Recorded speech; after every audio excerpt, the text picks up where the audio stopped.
Ako po si Che Ortega Gabuna, ang registered nurse at lady farmer ng Libacang Aklan.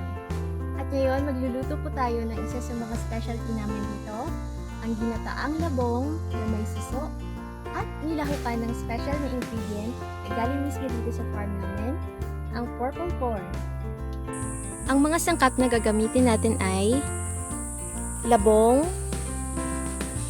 suso, na pwedeng malaki at pwede rin itong maliliit na klase ng suso.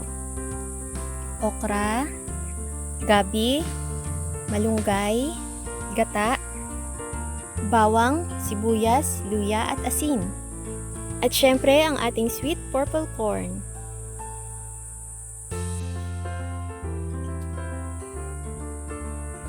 Magpakulo muna tayo ng tubig. Pangalawa, ilagay ang labong sa pinakuluang tubig.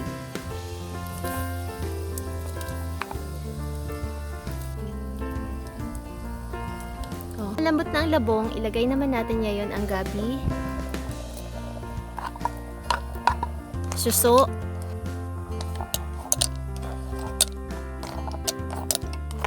at mais. Haluin lamang ito. Idagdag natin ang luya, bawang, sibuyas,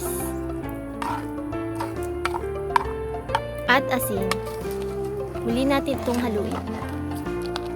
Pag malambot na ang mais at gabi, ilagay naman natin ang okra.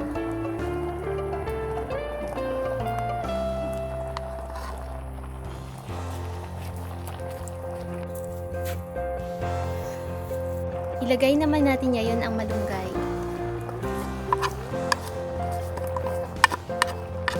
At ang pinakahuli sa lahat, ilagay natin ang gata.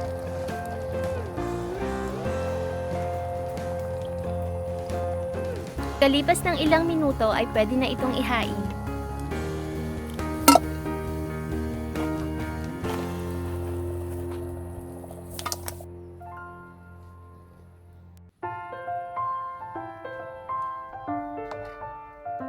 At ngayon, maaari na nating tikman ang ating niluto.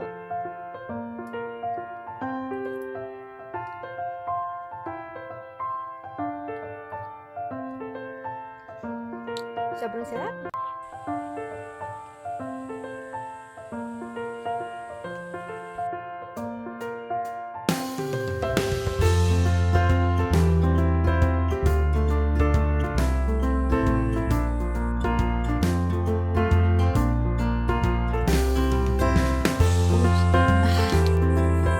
Magluluto po tayo.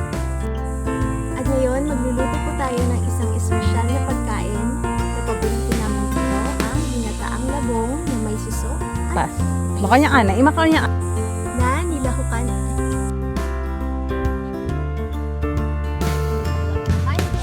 Hambang punta ako ha. Permit ang wrong time.